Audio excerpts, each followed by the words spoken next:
Primeira carta aos Coríntios, capítulo 1.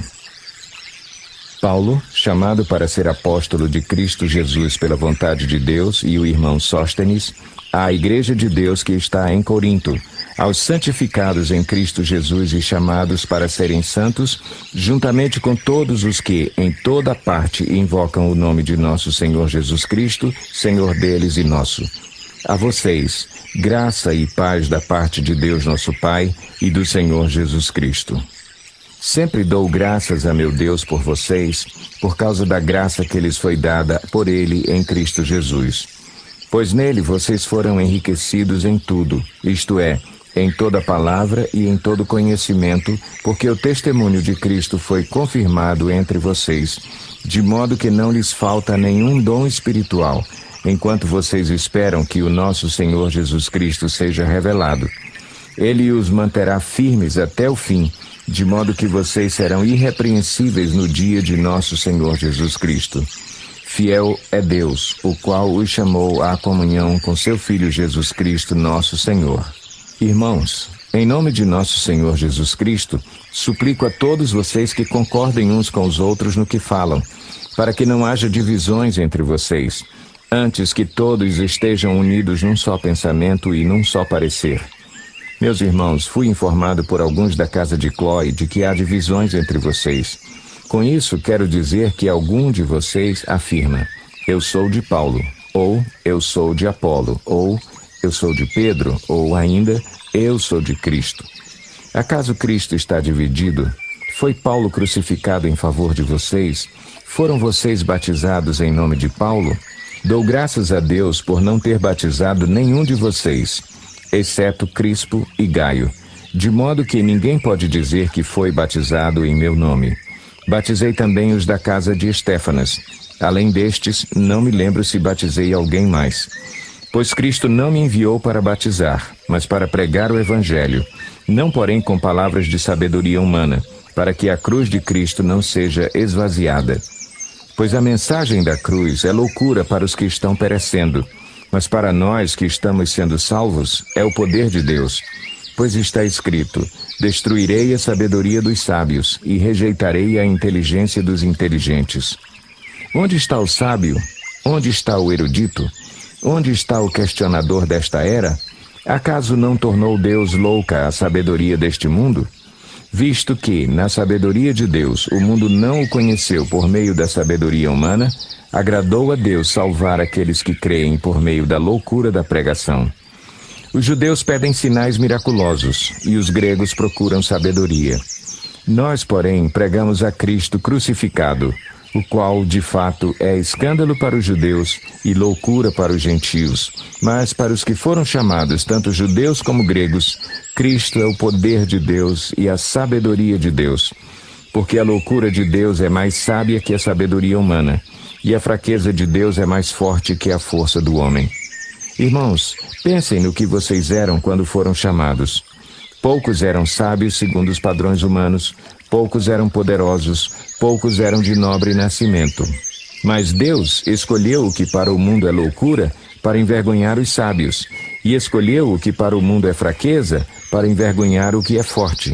Ele escolheu o que para o mundo é insignificante, desprezado e o que nada é, para reduzir a nada o que é, a fim de que ninguém se vanglorie diante dele. É, porém, por iniciativa dele que vocês estão em Cristo Jesus, o qual se tornou sabedoria de Deus para nós, isto é, justiça, santidade e redenção, para que, como está escrito, quem se gloriar, glorie-se no Senhor. Primeira carta aos Coríntios, capítulo 2. Eu mesmo, irmãos, quando estive entre vocês, não fui com discurso eloquente, nem com muita sabedoria para lhes proclamar o mistério de Deus, pois decidi nada saber entre vocês, a não ser Jesus Cristo e este crucificado. E foi com fraqueza, temor e com muito tremor que estive entre vocês. Minha mensagem e minha pregação não consistiram em palavras persuasivas de sabedoria, mas consistiram de demonstração do poder do Espírito, para que a fé que vocês têm não se baseasse na sabedoria humana, mas no poder de Deus. Entretanto, falamos de sabedoria entre os que já têm maturidade, mas não da sabedoria desta era ou dos poderosos desta era que estão sendo reduzidos a nada. Ao contrário, falamos da sabedoria de Deus, do mistério que estava oculto, o qual Deus pré-ordenou antes do princípio das eras para a nossa glória. Nenhum dos poderosos desta era o entendeu, pois se o tivessem entendido, não teriam crucificado o Senhor da glória. Todavia, como está escrito, olho nenhum viu, ouvido nenhum ouviu, mente nenhuma imaginou o que Deus preparou para aqueles que o amam. Mas Deus o revelou a nós por meio do Espírito. O Espírito sonda todas as coisas, até mesmo as coisas mais profundas de Deus. Pois quem conhece os pensamentos do homem, a não ser o Espírito do homem que nele está? Da mesma forma, ninguém conhece os pensamentos de Deus, a não ser o Espírito de Deus. Nós, porém, não recebemos o Espírito do mundo, mas o Espírito procedente de Deus, para que entendamos as coisas que Deus nos tem dado gratuitamente. Delas também falamos, não com palavras ensinadas pela sabedoria humana, mas com palavras ensinadas pelo Espírito, interpretando verdades espirituais para os que são espirituais. Quem não tem o Espírito não aceita as coisas de Deus, pois lhes são loucura, e não é capaz de entendê-las, porque elas são discernidas espiritualmente. Mas quem é espiritual discerne todas as coisas, e ele mesmo por ninguém é discernido, pois quem conheceu a mente do Senhor para que possa instruí-lo? Nós, porém, temos a mente de Cristo. Primeira carta aos Coríntios, capítulo 3. Irmãos, não lhes pude falar como a espirituais, mas como a carnais, como a crianças em Cristo. Dei-lhes leite e não alimento sólido, pois vocês não estavam em condições de recebê-lo. De fato, vocês ainda não estão em condições, porque ainda são carnais. Porque, visto que há inveja e divisão entre vocês, não estão sendo carnais e agindo como mundanos? Pois quando alguém diz, eu sou de Paulo, e outro, eu sou de Apolo, não estão sendo mundanos? Afinal de contas, quem é Apolo? Quem é Paulo? Apenas servos por meio dos quais vocês vieram a crer, conforme o ministério que o Senhor atribuiu a cada um. Eu plantei, Apolo regou, mas Deus é quem fez crescer. De modo que nem o que planta, nem o que rega são alguma coisa, mas unicamente Deus que efetua o crescimento. O que planta e o que rega têm um só propósito, e cada um será recompensado de acordo com o seu próprio trabalho. Pois nós somos cooperadores de Deus, vocês são lavoura de Deus e edifício de Deus. Conforme a graça de Deus que me foi concedida, eu, como sábio construtor, lancei o alicerce, e outro está construindo sobre ele. Contudo, veja cada um como constrói. Porque ninguém pode colocar outro alicerce além do que já está posto, que é Jesus Cristo. Se alguém constrói sobre esse alicerce usando ouro, prata, pedras preciosas, madeira, feno ou palha, sua obra será mostrada, porque o dia a trará à luz, pois será revelado pelo fogo, que provará a qualidade da obra de cada um. Se o que alguém construiu permanecer, esse receberá recompensa. Se o que alguém construiu se queimar, esse sofrerá prejuízo. Contudo, será salvo como alguém que escapa através do fogo. Não sabem que são o santuário de Deus e que o Espírito de Deus habita em vocês? Se alguém destruir o santuário de Deus, Deus o destruirá, pois o santuário de Deus, que são vocês, é sagrado. Não se enganem. Se algum de vocês pensa que é sábio segundo os padrões desta era, deve tornar-se louco para que se torne sábio. Porque a sabedoria deste mundo é loucura aos olhos de Deus. Pois está escrito, ele apanha os sábios na astúcia deles, e também, o Senhor conhece os pensamentos dos sábios e sabe como são fúteis. Portanto, ninguém se gloria em homens, porque todas as coisas são de vocês. Seja Paulo, seja Apolo, seja Pedro, seja o mundo, a vida, a morte, o presente ou o futuro, tudo é de vocês, e vocês são de Cristo, e Cristo de Deus. Primeira carta aos Coríntios, capítulo 4. Portanto, que todos nos considerem como servos de Cristo e encarregados dos mistérios de Deus. O que se requer destes encarregados é que sejam fiéis. Pouco me importa ser julgado por vocês ou por qualquer tribunal humano. De fato, nem eu julgo a mim mesmo. Embora em nada a minha consciência me acuse, nem por isso justifico a mim mesmo. O Senhor é quem me julga. Portanto, não julguem nada antes da hora devida. Esperem até que o Senhor venha. Ele trará à luz o que está oculto nas trevas e manifestará as intenções dos corações. Nessa ocasião, cada um receberá de Deus a sua aprovação. Irmãos, apliquei essas coisas a mim e a Apolo por amor a vocês, para que aprendam de nós o que significa não ultrapassem o que está escrito. Assim, ninguém se orgulhe a favor de um homem em detrimento de outro. Pois quem torna você diferente de qualquer outra pessoa? O que você tem que não tenha recebido?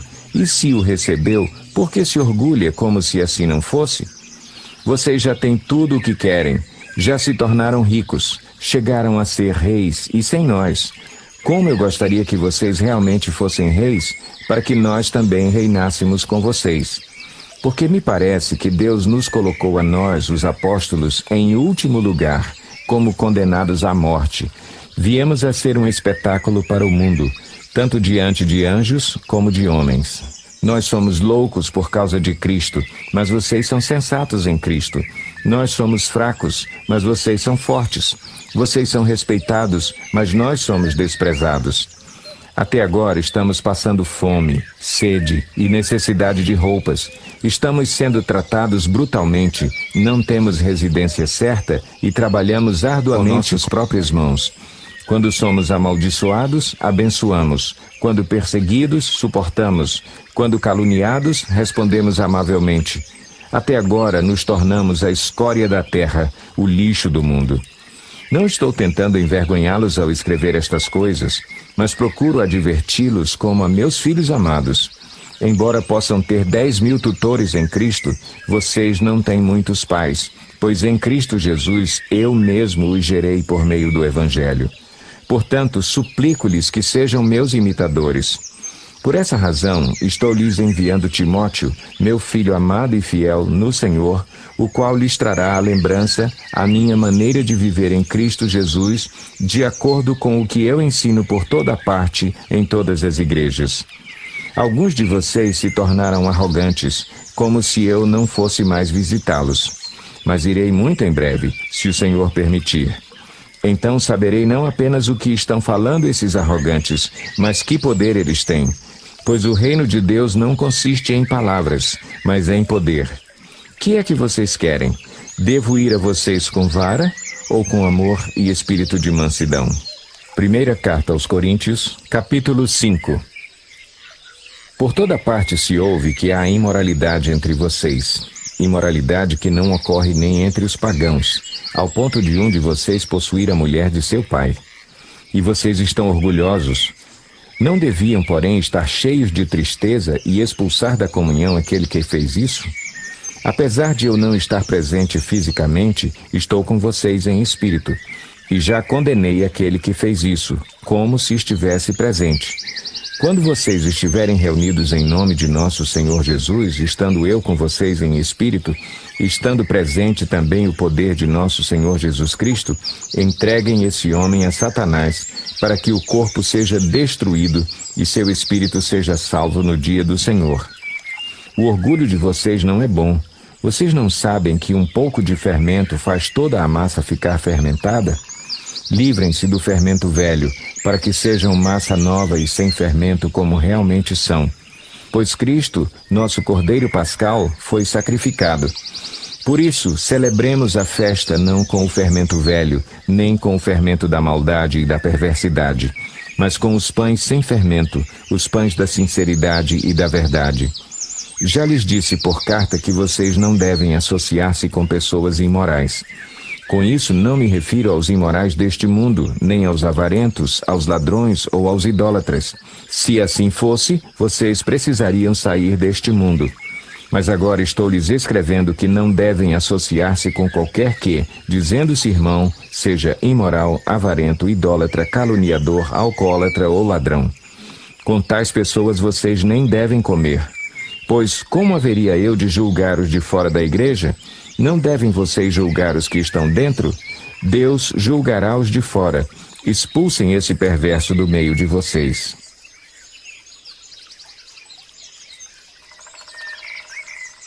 Primeira Carta aos Coríntios, capítulo 6. Se algum de vocês tem queixa contra outro irmão, como ousa apresentar a causa para ser julgada pelos ímpios em vez de levá-la aos santos? Vocês não sabem que os santos hão de julgar o mundo? Se vocês hão de julgar o mundo, acaso não são capazes de julgar as causas de menor importância? Vocês não sabem que haveremos de julgar os anjos? Quanto mais as coisas desta vida. Portanto, se vocês têm questões relativas às coisas desta vida, designem para juízes os que são da igreja, mesmo que sejam os menos importantes. Digo isso para envergonhá-los.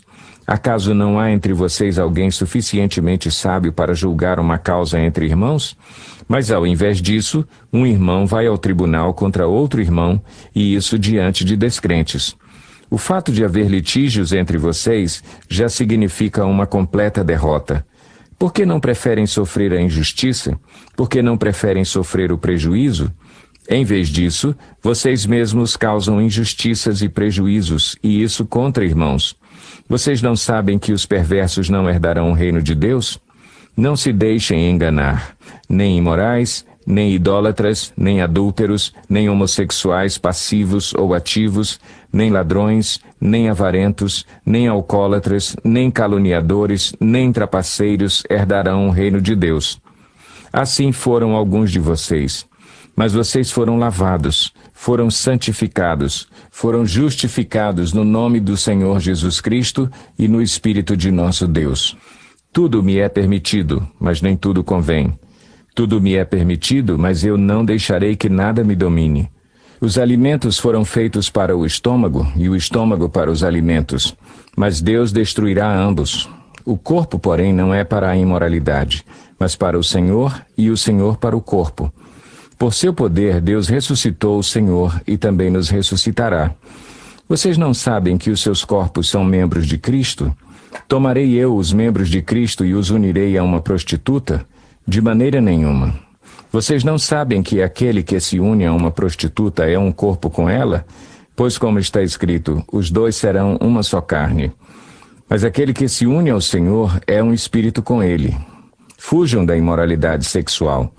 Todos os outros pecados que alguém comete, fora do corpo, os comete.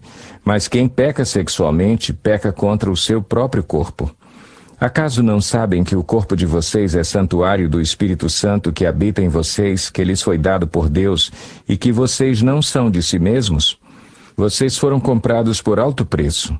Portanto, glorifiquem a Deus com o seu próprio corpo. Primeira Carta aos Coríntios, capítulo 7. Quanto aos assuntos sobre os quais vocês escreveram, é bom que o homem não toque em mulher.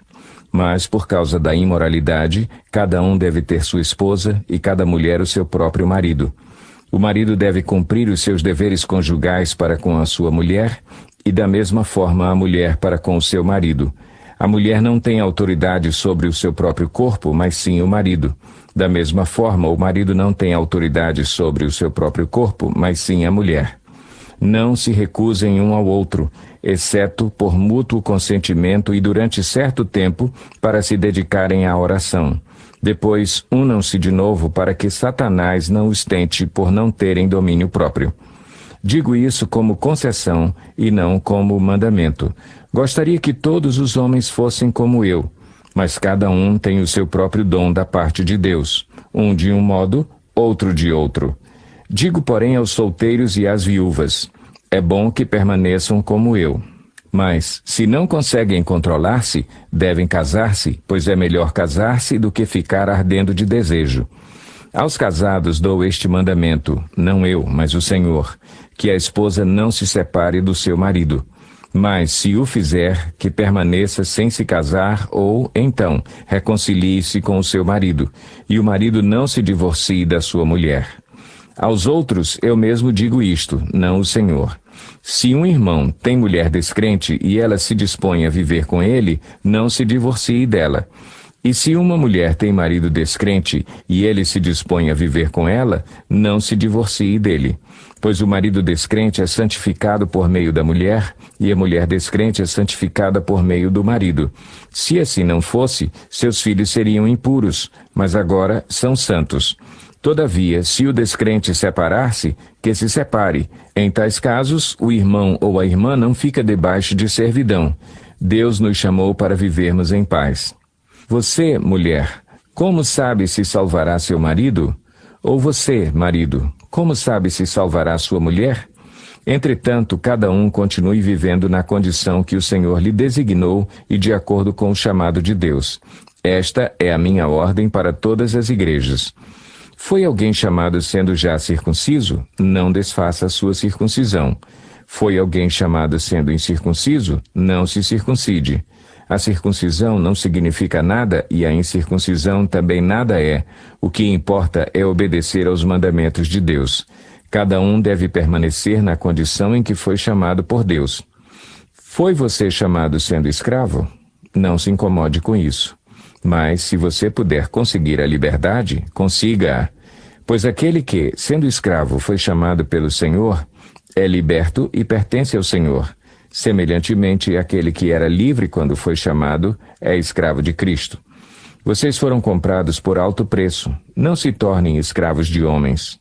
Irmãos, cada um deve permanecer diante de Deus na condição em que foi chamado. Quanto às pessoas virgens, não tenho mandamento do Senhor, mas dou meu parecer como alguém que, pela misericórdia de Deus, é digno de confiança. Por causa dos problemas atuais, penso que é melhor o homem permanecer como está. Você está casado? Não procure separar-se. Está solteiro? Não procure esposa.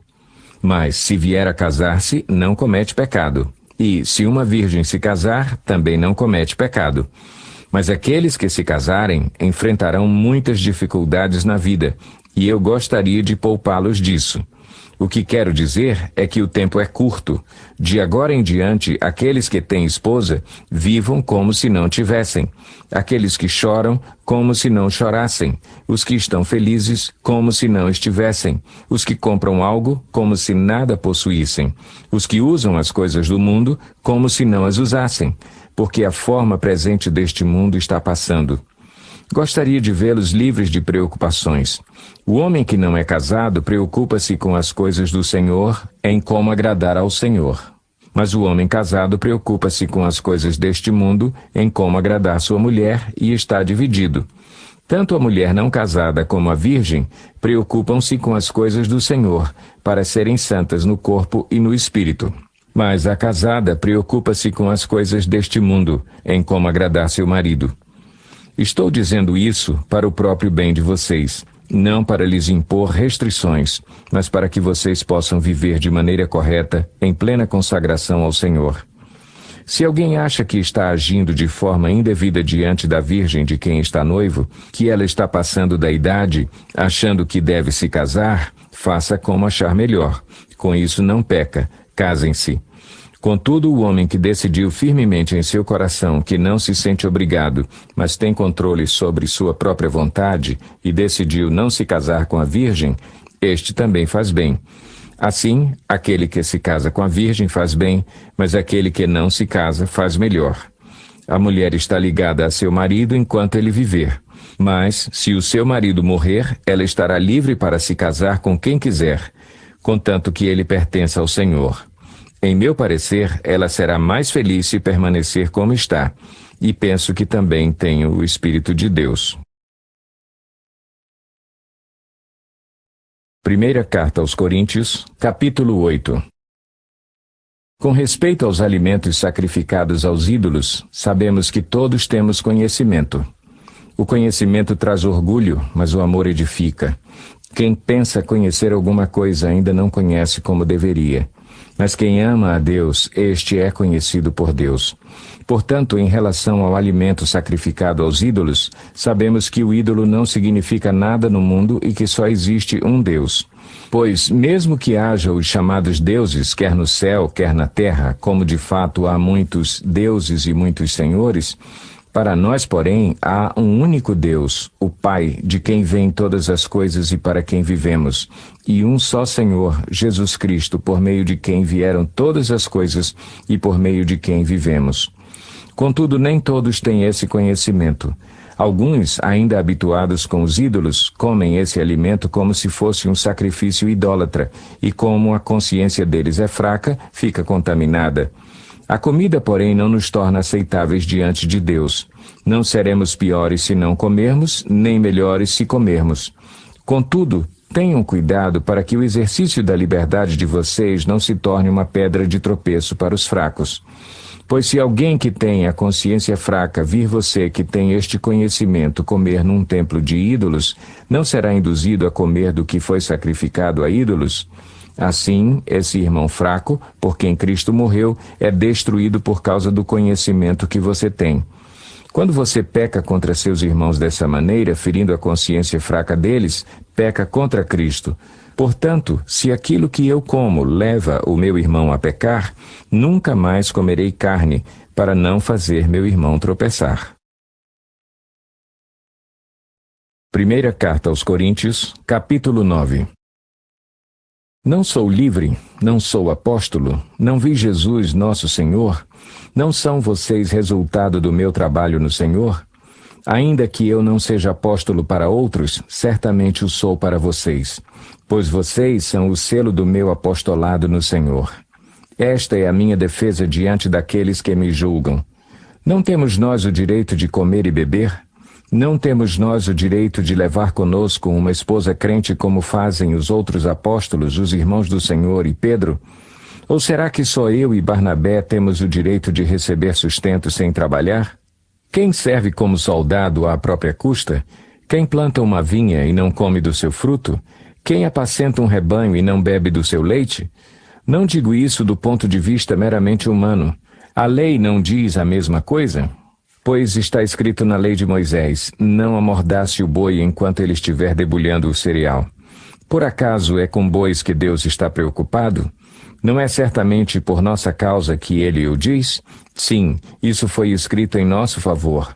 Porque o lavrador, quando ara, e o debulhador, quando debulha, devem fazê-lo na esperança de participar da colheita.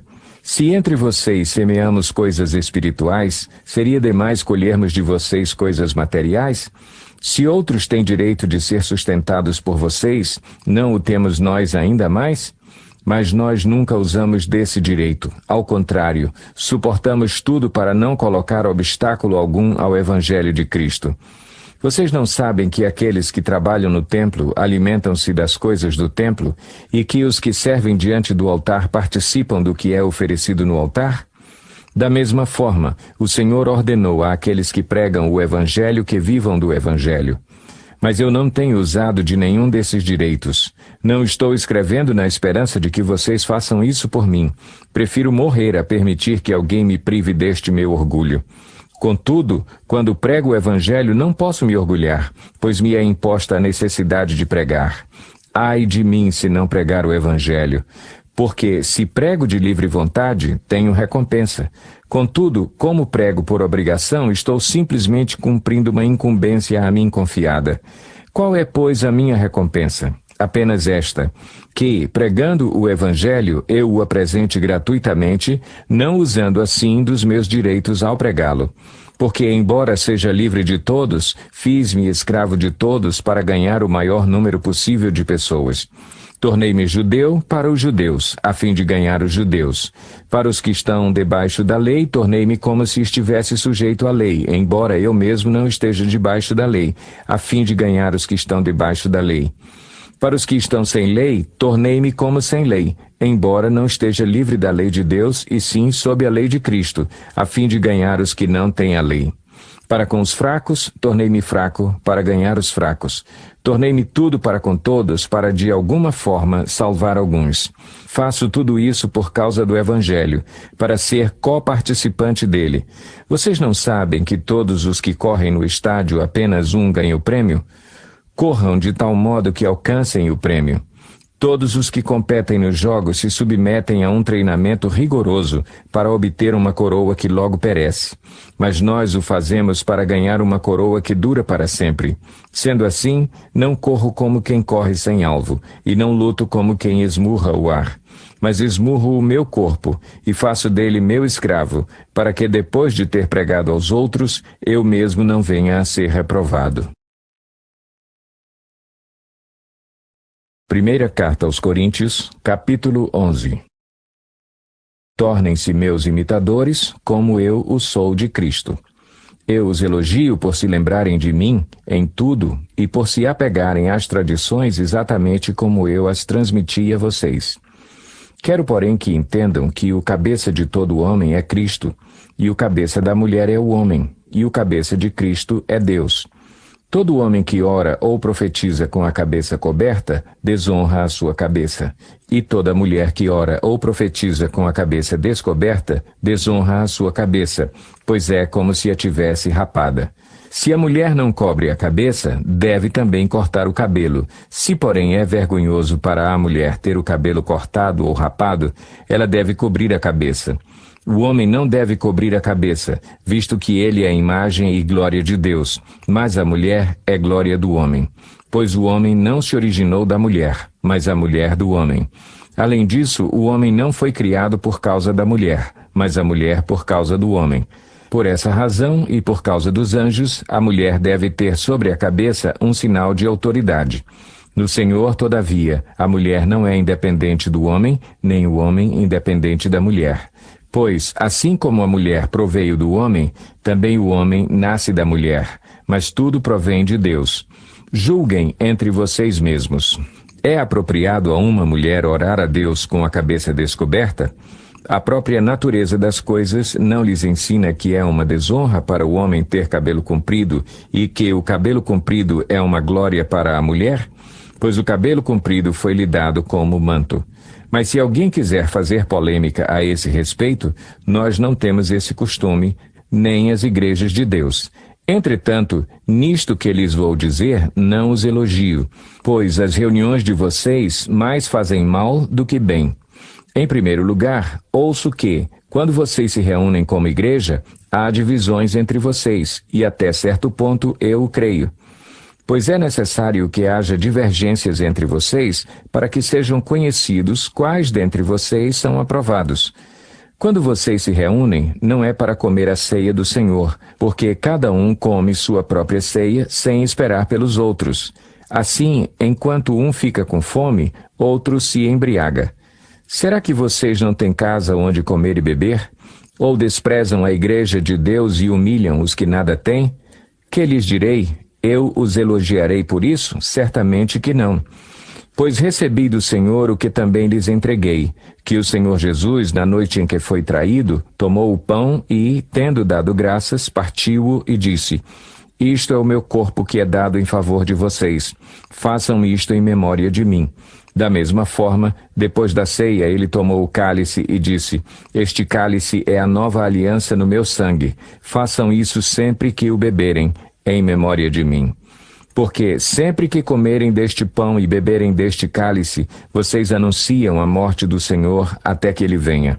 Portanto, todo aquele que comer o pão ou beber o cálice do Senhor indignamente, será culpado de pecar contra o corpo e o sangue do Senhor. Examine-se cada um a si mesmo, e então coma do pão e beba do cálice. Pois quem come e bebe sem discernir o corpo do Senhor, come e bebe para a sua própria condenação. Por isso há entre vocês muitos fracos e doentes, e vários já dormiram. Mas, se nós tivéssemos o cuidado de examinar a nós mesmos, não receberíamos juízo. Quando, porém, somos julgados pelo Senhor, estamos sendo disciplinados para que não sejamos condenados com o mundo. Portanto, meus irmãos, quando vocês se reunirem para comer, esperem uns pelos outros. Se alguém estiver com fome, comam em casa, para que, quando vocês se reunirem, isso não resulte em condenação. Quanto ao mais, quando eu for, lhes darei instruções. Capítulo 10. Porque não quero, irmãos, que vocês ignorem o fato de que todos os nossos antepassados estiveram sob a nuvem e todos passaram pelo mar. Em Moisés, todos eles foram batizados na nuvem e no mar. Todos comeram do mesmo alimento espiritual e beberam da mesma bebida espiritual, pois bebiam da rocha espiritual que os acompanhava, e essa rocha era Cristo. Contudo, Deus não se agradou da maioria deles, por isso os seus corpos ficaram espalhados no deserto. Essas coisas ocorreram como exemplos para nós, para que não cobicemos coisas más, como eles fizeram. Não sejam idólatras, como alguns deles foram, conforme está escrito.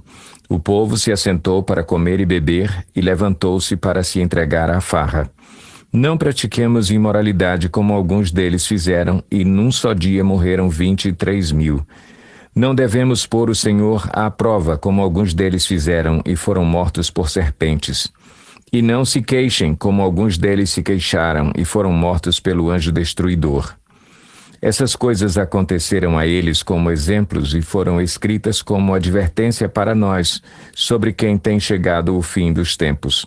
Assim, aquele que julga estar firme, cuide-se para que não caia. Não sobreveio a vocês tentação que não fosse comum aos homens. E Deus é fiel, Ele não permitirá que vocês sejam tentados além do que podem suportar. Mas, quando forem tentados, Ele mesmo lhes providenciará um escape, para que o possam suportar. Por isso, meus amados irmãos, fujam da idolatria. Estou falando a pessoas sensatas. Julguem vocês mesmos o que estou dizendo. Não é verdade que o cálice da bênção que abençoamos é uma participação no sangue de Cristo?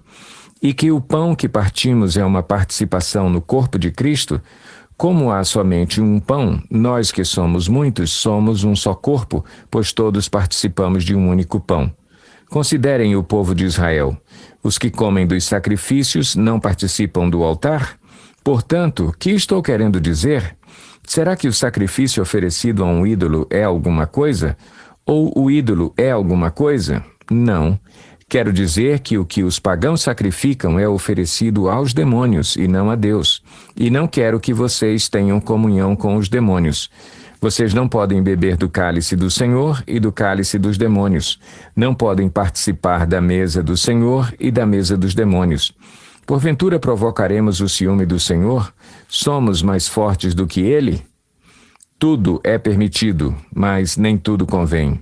Tudo é permitido, mas nem tudo edifica. Ninguém deve buscar o seu próprio bem, mas sim o dos outros. Comam de tudo o que se vende no mercado, sem fazer perguntas por causa da consciência, pois do Senhor é a terra e tudo o que nela existe.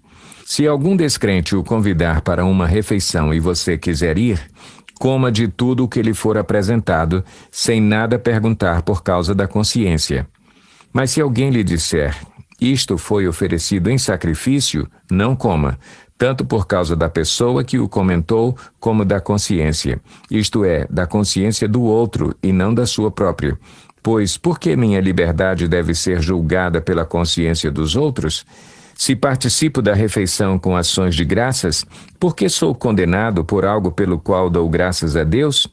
Assim, quer vocês comam, bebam ou façam qualquer outra coisa, façam tudo para a glória de Deus. Não se tornem motivo de tropeço nem para judeus, nem para gregos, nem para a Igreja de Deus. Também eu procuro agradar a todos, de todas as formas, porque não estou procurando o meu próprio bem, mas o bem de muitos, para que sejam salvos. Primeira Carta aos Coríntios, capítulo 12. Irmãos, quanto aos dons espirituais, não quero que vocês sejam ignorantes. Vocês sabem que, quando eram pagãos, de uma forma ou de outra, eram fortemente atraídos e levados para os ídolos mudos. Por isso, eu lhes afirmo que ninguém que fala pelo Espírito de Deus diz, Jesus seja amaldiçoado. E ninguém pode dizer, Jesus é Senhor, a não ser pelo Espírito Santo. Há diferentes tipos de dons, mas o Espírito é o mesmo. Há diferentes tipos de ministérios, mas o Senhor é o mesmo. Há diferentes formas de atuação, mas é o mesmo Deus quem efetua tudo em todos. A cada um, porém, é dada a manifestação do Espírito visando ao bem comum. Pelo Espírito, a um é dada a palavra de sabedoria, a outro, pelo mesmo Espírito, a palavra de conhecimento, a outro, fé, pelo mesmo Espírito, a outro, dons de curar, pelo único Espírito, a outro, poder para operar milagres, a outro, profecia, a outro, discernimento de espíritos, a outro, variedade de línguas e ainda a outro, interpretação de línguas. Todas essas coisas, porém, são realizadas pelo mesmo e único Espírito, e ele as distribui individualmente a cada um como quer. Ora, assim como o corpo é uma unidade, embora tenha muitos membros, e todos os membros, mesmo sendo muitos, formam um só corpo, assim também com respeito a Cristo. Pois em um só corpo todos nós fomos batizados em um único Espírito, quer judeus, quer gregos, quer escravos, quer livres. E a todos nós foi dado beber de um único Espírito. O corpo não é feito de um só membro, mas de muitos. Se o pé disser, porque não sou mão, não pertenço ao corpo, nem por isso deixa de fazer parte do corpo. E se o ouvido disser, porque não sou olho, não pertenço ao corpo, nem por isso deixa de fazer parte do corpo. Se todo o corpo fosse olho, onde estaria a audição? Se todo o corpo fosse ouvido, onde estaria o olfato? De fato, Deus dispôs cada um dos membros no corpo segundo a sua vontade. Se todos fossem um só membro, onde estaria o corpo? Assim, há muitos membros, mas um só corpo. O olho não pode dizer à mão, não preciso de você, nem a cabeça pode dizer aos pés, não preciso de vocês. Ao contrário, os membros do corpo que parecem mais fracos são indispensáveis, e os membros que pensamos serem menos honrosos tratamos com especial honra. E os membros que em nós são indecorosos são tratados com decoro especial, enquanto os que em nós são decorosos não precisam ser tratados de maneira especial. Mas Deus estruturou o corpo dando maior honra aos membros que dela tinham falta, a fim de que não haja divisão no corpo, mas sim que todos os membros tenham igual cuidado uns pelos outros.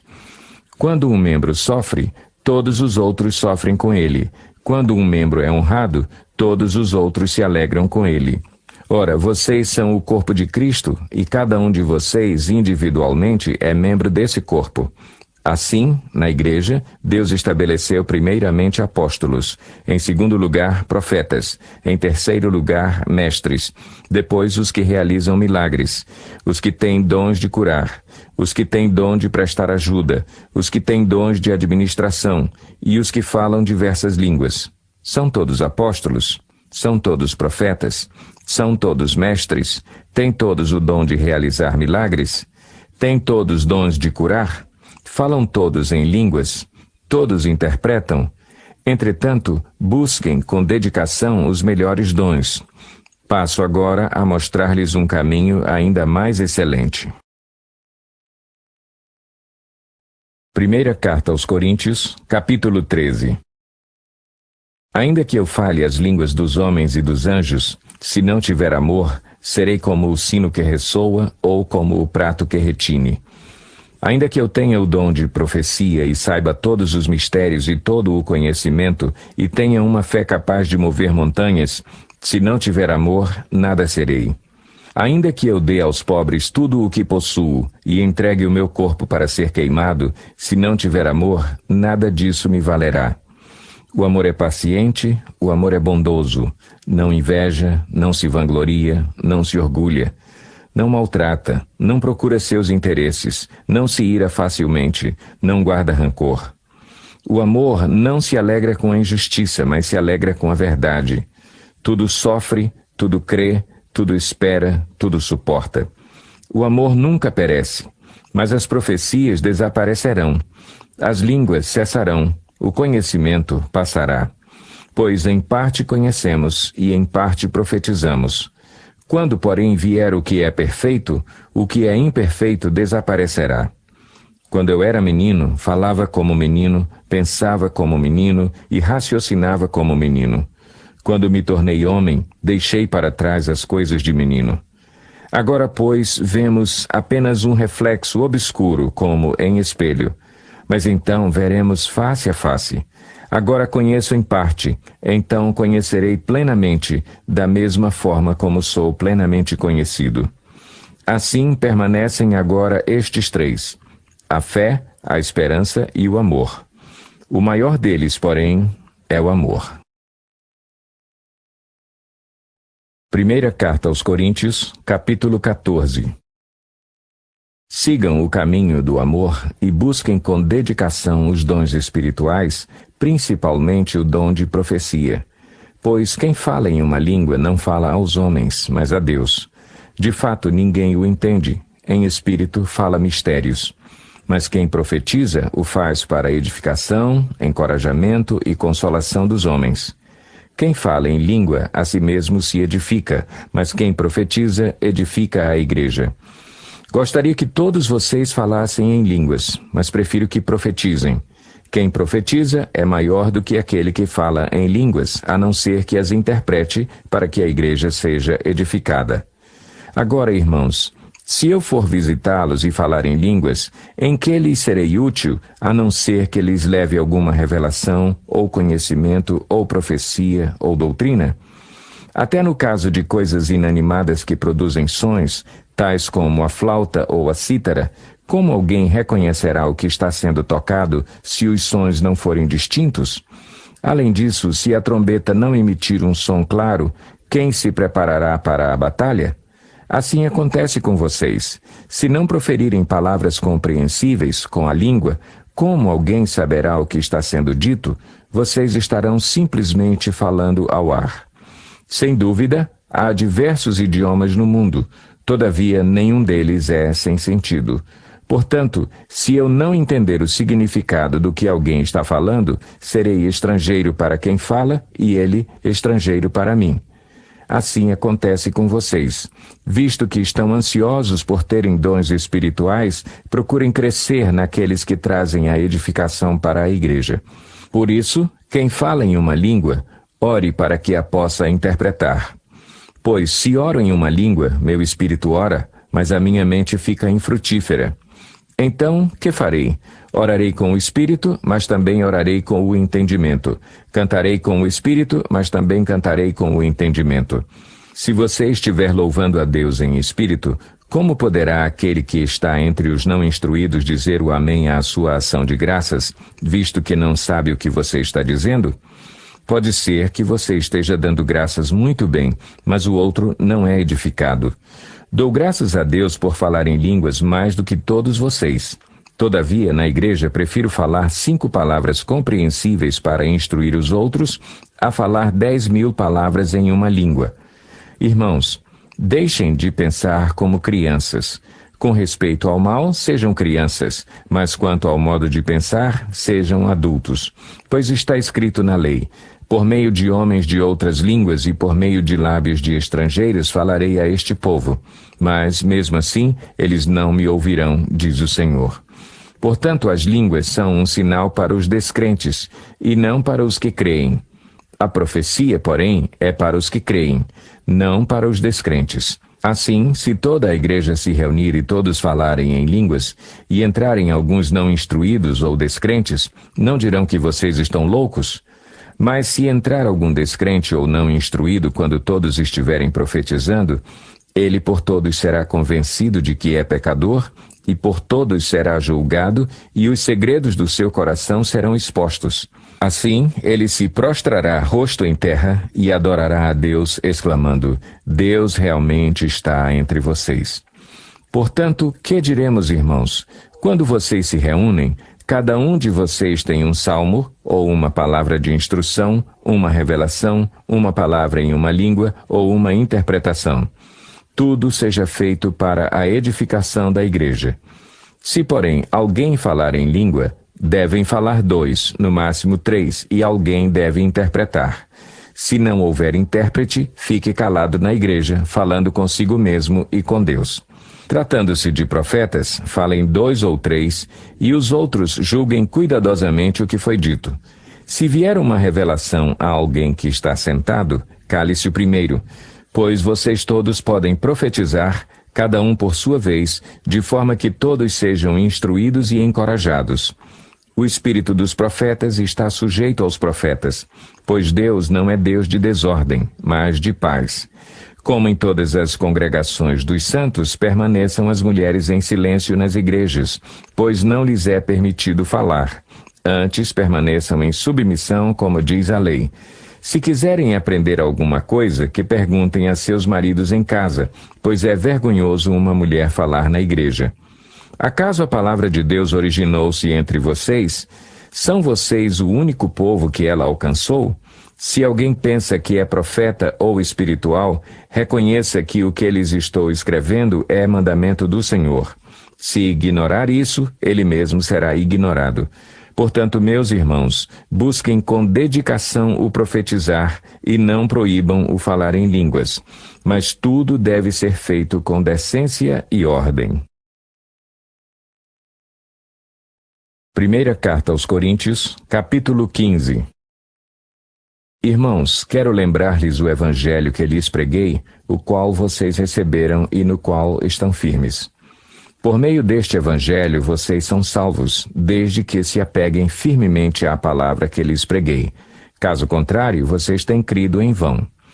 Pois o que primeiramente lhes transmiti foi o que recebi, que Cristo morreu pelos nossos pecados, segundo as Escrituras, foi sepultado e ressuscitou no terceiro dia, segundo as Escrituras, e apareceu a Pedro e depois aos 12. Depois disso, apareceu a mais de 500 irmãos de uma só vez, a maioria dos quais ainda vive, embora alguns já tenham adormecido. Depois apareceu a Tiago, e então a todos os apóstolos. Depois destes apareceu também a mim, como a um que nasceu fora de tempo. Pois sou o menor dos apóstolos e nem sequer mereço ser chamado apóstolo, porque persegui a igreja de Deus. Mas pela graça de Deus sou o que sou, e sua graça para comigo não foi inútil. Antes trabalhei mais do que todos eles, contudo, não eu, mas a graça de Deus comigo. Portanto, quer tenha sido eu, quer tenham sido eles, é isto que pregamos e é isto que vocês creram. Ora, se está sendo pregado que Cristo ressuscitou dentre os mortos, como alguns de vocês estão dizendo que não existe ressurreição dos mortos? Se não há ressurreição dos mortos, nem Cristo ressuscitou. E, se Cristo não ressuscitou, é inútil a nossa pregação, como também é inútil a fé que vocês têm. Mais que isso, seremos considerados falsas testemunhas de Deus, pois contra ele testemunhamos que ressuscitou a Cristo dentre os mortos. Mas se de fato os mortos não ressuscitam, ele também não ressuscitou a Cristo. Pois, se os mortos não ressuscitam, nem mesmo Cristo ressuscitou. E se Cristo não ressuscitou, inútil é a fé que vocês têm e ainda estão em seus pecados. Neste caso, também os que dormiram em Cristo estão perdidos. Se é somente para esta vida que temos esperança em Cristo, somos, de todos os homens, os mais dignos de compaixão. Mas, de fato, Cristo ressuscitou dentre os mortos, sendo ele as primícias dentre aqueles que dormiram. Visto que a morte veio por meio de um só homem, também a ressurreição dos mortos veio por meio de um só homem. Pois da mesma forma como em Adão todos morrem, em Cristo todos serão vivificados. Mas cada um por sua vez. Cristo o primeiro, depois, quando ele vier, os que lhe pertencem. Então virá o fim, quando ele entregar o reino a Deus, o Pai, depois de ter destruído todo domínio, autoridade e poder. Pois é necessário que ele reine até que todos os seus inimigos sejam postos debaixo de seus pés. O último inimigo a ser destruído é a morte, porque ele tudo sujeitou debaixo de seus pés. Ora, quando se diz que tudo lhe foi sujeito, fica claro que isso não inclui o próprio Deus, que tudo submeteu a Cristo. Quando, porém, tudo lhe estiver sujeito, então o próprio Filho se sujeitará àquele que todas as coisas lhe sujeitou, a fim de que Deus seja tudo em todos. Se não há ressurreição, que farão aqueles que se batizam pelos mortos? Se absolutamente os mortos não ressuscitam, por que se batizam por eles? Também nós, por que estamos nos expondo a perigos o tempo todo? Todos os dias enfrento a morte, irmãos. Isso digo pelo orgulho que tenho de vocês em Cristo Jesus, nosso Senhor. Se foi por meras razões humanas que lutei com feras em Éfeso, que ganhei com isso? Se os mortos não ressuscitam, Comamos e bebamos, porque amanhã morreremos. Não se deixem enganar. As más companhias corrompem os bons costumes.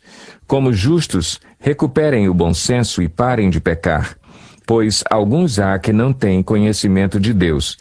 Digo isso para vergonha de vocês. Mas alguém pode perguntar: como ressuscitam os mortos? Com que espécie de corpo virão? Insensato, o que você semeia não nasce a não ser que morra. Quando você semeia, não semeia o corpo que virá a ser, mas apenas uma simples semente, como de trigo ou de alguma outra coisa. Mas Deus lhe dá um corpo, como determinou, e a cada espécie de semente dá seu corpo apropriado. Nem toda carne é a mesma. Os homens têm uma espécie de carne, os animais têm outra, as aves outra e os peixes outra. Há corpos celestes e há também corpos terrestres, mas o esplendor dos corpos celestes é um e o dos corpos terrestres é outro. Um é o esplendor do sol, outro o da lua e outro o das estrelas, e as estrelas diferem em esplendor umas das outras. Assim será com a ressurreição dos mortos. O corpo que é semeado é perecível e ressuscita imperecível. É semeado em desonra e ressuscita em glória. É semeado em fraqueza e ressuscita em poder. É semeado um corpo natural e ressuscita um corpo espiritual. Se há corpo natural, há também corpo espiritual. Assim está escrito: o primeiro homem, Adão, tornou-se um ser vivente. O último Adão, espírito vivificante. Não foi o espiritual que veio antes, mas o natural. Depois dele, o espiritual. O primeiro homem era do pó da terra, o segundo homem dos céus. Os que são da terra são semelhantes ao homem terreno, os que são dos céus ao homem celestial. Assim como tivemos a imagem do homem terreno, teremos também a imagem do homem celestial. Irmãos, eu lhes declaro que carne e sangue não podem herdar o reino de Deus, nem o que é perecível pode herdar o imperecível. Eis que eu lhes digo um mistério. Nem todos dormiremos, mas todos seremos transformados num momento, num abrir e fechar de olhos, ao som da última trombeta. Pois a trombeta soará, os mortos ressuscitarão incorruptíveis e nós seremos transformados. Pois é necessário que aquilo que é corruptível se revista de incorruptibilidade, e aquilo que é mortal se revista de imortalidade. Quando, porém, o que é corruptível se revestir de incorruptibilidade e o que é mortal de imortalidade, então se cumprirá a palavra que está escrita: a morte foi destruída pela vitória. Onde está, ó morte, a sua vitória? Onde está, ó morte, o seu aguilhão? O aguilhão da morte é o pecado, e a força do pecado é a lei. Mas graças a Deus que nos dá a vitória por meio de nosso Senhor Jesus Cristo. Portanto, meus amados irmãos, mantenham-se firmes e que nada os abale. Sejam sempre dedicados à obra do Senhor, pois vocês sabem que, no Senhor, o trabalho de vocês não será inútil. Primeira Carta aos Coríntios, capítulo 16. Quanto à coleta para o povo de Deus, façam como ordenei às igrejas da Galácia. No primeiro dia da semana, cada um de vocês separe uma quantia, de acordo com a sua renda, reservando-a para que não seja preciso fazer coletas quando eu chegar. Então, quando eu chegar, entregarei cartas de recomendação aos homens que vocês aprovarem e os mandarei para Jerusalém com a oferta de vocês. Se me parecer conveniente ir também, eles me acompanharão. Depois de passar pela Macedônia, irei visitá-los, já que passarei por lá. Talvez eu permaneça com vocês durante algum tempo, ou até mesmo passe o inverno com vocês, para que me ajudem na viagem, aonde quer que eu vá. Desta vez, não quero apenas vê-los e fazer uma visita de passagem. Espero ficar algum tempo com vocês, se o Senhor permitir. Mas permanecerei em Éfeso até o Pentecoste, porque se abriu para mim uma porta ampla e promissora, e há muitos adversários. Se Timóteo for, tomem providências para que ele não tenha nada que temer enquanto estiver com vocês, pois ele trabalha na obra do Senhor, assim como eu. Portanto, ninguém o despreze. Ajudem-no a prosseguir viagem em paz, para que ele possa voltar a mim. Eu o estou esperando com os irmãos. Quanto ao irmão Apolo, insisti que fosse com os irmãos visitar vocês. Ele não quis de modo nenhum ir agora, mas irá quando tiver boa oportunidade. Estejam vigilantes, mantenham-se firmes na fé, sejam homens de coragem, sejam fortes. Façam tudo com amor. Vocês sabem que os da casa de Estéfanas foram o primeiro fruto da Acaia e que eles têm se dedicado ao serviço dos santos. Recomendo-lhes, irmãos, que se submetam a pessoas como eles e a todos os que cooperam e trabalham conosco. Alegrei-me com a vinda de Estéfanas, Fortunato e Acaico, porque eles supriram o que estava faltando da parte de vocês. Eles trouxeram alívio ao meu espírito e ao de vocês também. Valorizem homens como estes. As igrejas da província da Ásia enviam-lhes saudações. Áquila e Priscila os saúdam afetuosamente no Senhor e também a igreja que se reúne na casa deles. Todos os irmãos daqui lhes enviam saudações. Saúdem uns aos outros com beijo santo. Eu, Paulo, escrevi esta saudação de próprio punho. Se alguém não ama o Senhor, seja amaldiçoado. Vem, Senhor. A graça do Senhor Jesus seja com vocês. Recebam o amor que tenho por todos vocês em Cristo Jesus. Amém.